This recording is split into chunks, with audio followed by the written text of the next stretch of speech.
Greetings, fellow Goosebumpers. Today's Goosebumps episode review, A Shocker on Shock Street. Now, before we get into this, I want to say that this is the most underrated Goosebump episode of all time, in my opinion. I think the twist was good.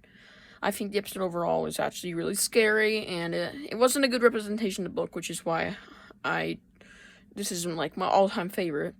This is definitely like number 24 of all-time favorites, which is coming soon on all-time favorites, which is every single Goosebumps episode ranked from worst to best.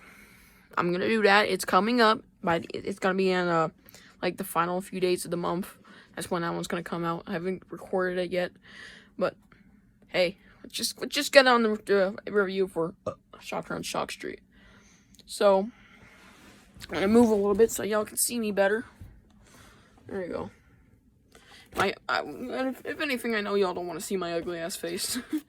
Anyways, let's get started with this episode review. So, Shocker on Shock Street begins with our main characters, Marty and I can't remember her name because they only said it like once in the whole episode, and I'm like, I didn't catch it. I really don't remember her name. Well, let me read. Erin. Okay, Erin. So Erin and Marty are at Shock Street Studios. They're going into they're going into Erin's dad's like workshop where he creates all the monsters, all the props. It's the prop storage room, whatever we're gonna call it. And they're looking around, because they just want to see how cool it is. I mean, Erin's dad makes all the monsters for the Shock Street movies, so it would be cool to see him in person. So this is probably right after they saw Shock Street film, or right after they got programmed. Hint, hint, even though you should have watched the episode. But either way, they're just looking around, and all of a sudden they stumble upon this werewolf prop being worked on, and it's not complete. Like, there's an eye popped out, none of the body parts are attached, and then all of a sudden it starts moving in Marty's hands. He drops it on the table, and the detached hand grabs Erin's arm after they say, "There's no way this is real. Oh my god, it's real."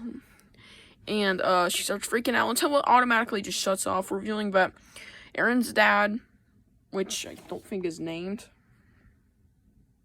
Yeah, Erin's dad doesn't really have a name. Erin's dad comes in with the controller for it, and he turns it off, yeah.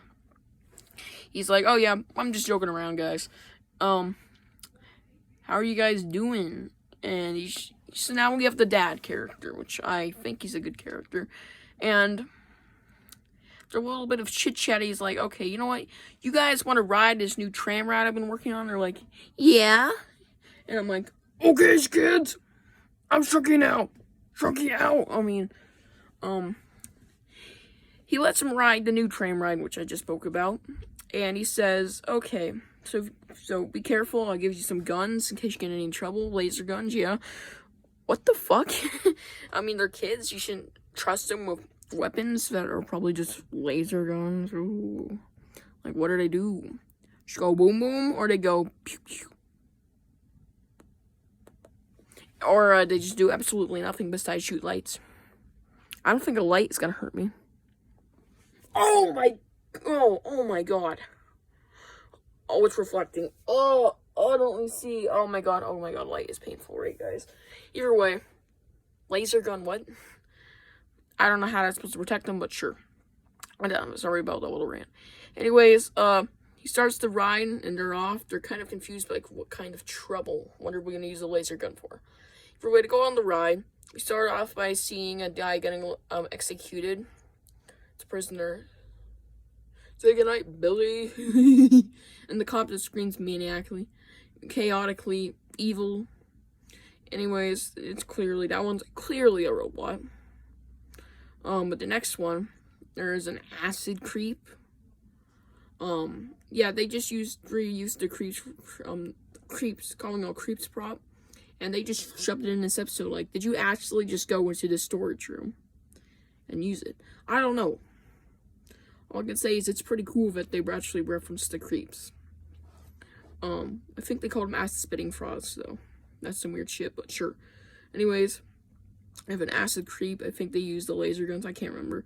Either way, there's an acid creep, and then they encounter some scarecrows, and all of a sudden, they're going uphill towards the door, and the ride just stops as soon as the door opens. And I'm like, okay, what's going on now? And they realize that the tram has actually stopped because it probably broke down. Marty tries to get out until the alarm starts, but he doesn't give a shit. She doesn't give a shista. Sorry, I didn't mean to say shit, because I'm gonna stop recording now. I'm just joking. Seriously, Marty doesn't give a shista about the rules, and he decides to go haywire. He tries to push the cart, tries to get the cart to move again. Erin's just not, she's like, just wait in the cart, Marty, and Marty's very impatient, so they go off down the tracks. They just walk down the tracks in memory lane, and then they fall in love, yeah, and then they live until their 30s. They have a beautiful marriage until the divorce happens. I'm sorry, I was talking about another drama.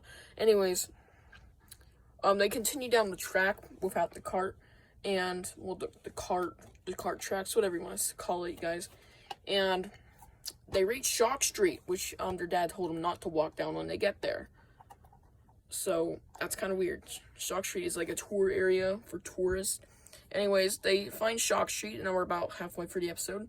And they're like, okay. Well, Erin is like, okay, we should go back, because we're not supposed to be here. She's very concerned, and she should be. She very well should be.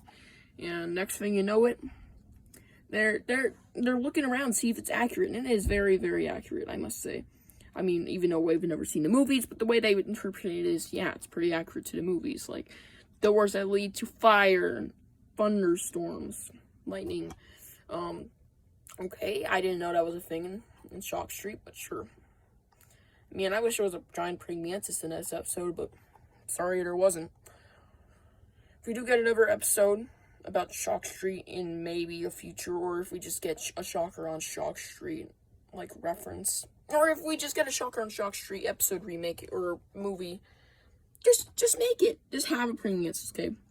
You guys could do it. I mean, you guys were able to make giant ants for Awesome Ants. Like, what was the budget on that? Because you could clearly make a giant praying mantis. I don't know, guys. I'm sorry. I've mulling around. I'm just like, I wanted a giant praying mantis. Like, that's just iconic. But no. Either way, it's still a good episode. They continue on to go in an arcade where there's an elevator, like, an arcade.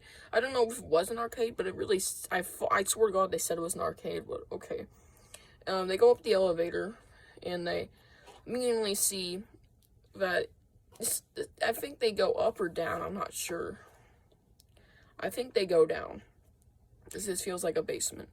Anyways, they're in this, like, boiler works area, and they start off by walking down the hall, which is right next to a high voltage gate. So what if someone walks out and they trip and fall to their right or left, whatever side it was on, and all of a sudden they're just laying on a high voltage gate and get electrocuted? Like, that is some bullshit. Why? Right there, right next to you when you get out of there. Oh, better walk. Okay, there's a high voltage gate. Better walk away. I'm not gay. Okay, maybe a little. Anyways, next thing they know, Marty's like, I want to go in there and see what it's about. And, Erin's like, no, we should get away. If it says high voltage, it's high voltage, like, you stupid fucking idiot. And, Marty doesn't take your advice, and all of a sudden, monster creature thing comes out, which is actually, can be shown right here on the back. This is what the scene looks like. Monster creature comes out and grabs Marty, pulls him towards the high voltage gate. They eventually get the monster off, and then they're like, okay, maybe the monsters aren't fake. Maybe they're not robots. Maybe they're not animatronics, whatever you want to say. Maybe they're real monsters. And after saying that, they instantly regret it, because there's a piranha person now on the loose, after exploring the boiler works, yeah. And they're like, okay, there's no way. Okay, there's no way we're about to die from a fucking piranha person. You aren't. I mean, you're stronger than them. Just punch them. Spoiler alert, even though you should be watching the episode before you watch this. fucking idiot. They're robots, so they could just fucking punch them. Like, really hard. They're robots. Like, just punch them. If that's not a robot, robots versus humans, robots would win, okay? So if you're 2 robots versus 1 dude with a fish head, that more than likely isn't a robot, then just fucking kill him. Maybe a robot body, but that fish head, yeah, they kind of actually do that. After running, the fish head falls off the fish, the piranha people, that's what I was referencing. That was the piranha people, one of the piranha people members or whatever. And they go back on the elevator, which is now working. That's why they kept exploring after the attack at the high voltage gate. They go back down the elevator, and then all of a sudden we get a shot back at the dad with a bunch of women. Specifically women, like, what do you do with them? Are they robots? They're fucking sex. I mean, my apologies. And they're just looking at him through cameras, like, okay. And here's something I didn't mention earlier. When they were about to go on the ride, they're like, hey, Dad, can Mom come? That's what Aaron said. And he's like, no! No! There will be no such thing! Which actually is heavy involvement with this, what's about to happen, the twist. They go outside, and all of a sudden, they see their dad behind, like, the town square. And he comes out with a controller in his hand. Marty's like, what are you doing? Get away from my girlfriend and I. Or, I mean, friend and I. Nothing sus. And, all of a sudden, he hits a switch. Marty is turned off. And Aaron's like, you we're fucking robots, aren't we? And she starts attacking him until her voice starts to deepen. And, because she's being malfunctioned and turning off. And she turns off. And he's like, okay, we need everybody down here, Aaron's dad says. And all the women, specifically women, there's no men. It's kind of sus, man. Like, really? You only hire women, you bitch. No, baby, don't punish me. Either way, next thing you know, the robots are being taken back in, which, yeah, that's a pretty big twist. I was shocked when I found that out in the episode. I'm sure. I mean, I don't think it's a good representation of the book, but I still think this is a pretty cool twist. Either way, I watched this episode before I read the book, so I was pretty shocked, though. Next thing you know, he's building no robots. He's building new robots to replace them, because they were actually supposed to be on the tram to test the tram ride. But he knew that there was a glitch in the system as soon as they started talking about the mom. That's where the mom shit comes in. Like, that's a glitch. They're not supposed to know that they don't actually have a mom. They're not supposed to ask about mom. They're not supposed to know that moms even exist, okay? And, all of a sudden, the old robots in the corner just wake up, and they attack him. Saying, robots want to live. Robots want to live. They want to rule the world. And then they kill him. They fucking kill him. They fucking kill him, okay? They fucking kill him. Anyways, that is the end of Shocker on Shock Street. I think it was a nice episode. Special effects, there was actually quite a few it's based on movies and shit. So, yeah, I think this would be, a great... I think if they made this episode now with a bigger budget, it would have been way cooler. But I'm going to give this episode a 9. Well, special effects a 9 out of 10. The acting was okay. I'm going to give it an 8.5 out of 10. And overall, I give this episode, minus a few things you don't talk about, an 8 out of 10. I don't think it was actually as bad as people say. Now rewatching it, it's not really that bad. It's actually pretty good. I did enjoy it. That's just me, though. That's just my opinion. So overall, I think this episode's an 8 out of 10. Hope y'all enjoyed this episode review, and I'll see you guys in the next one. Bye.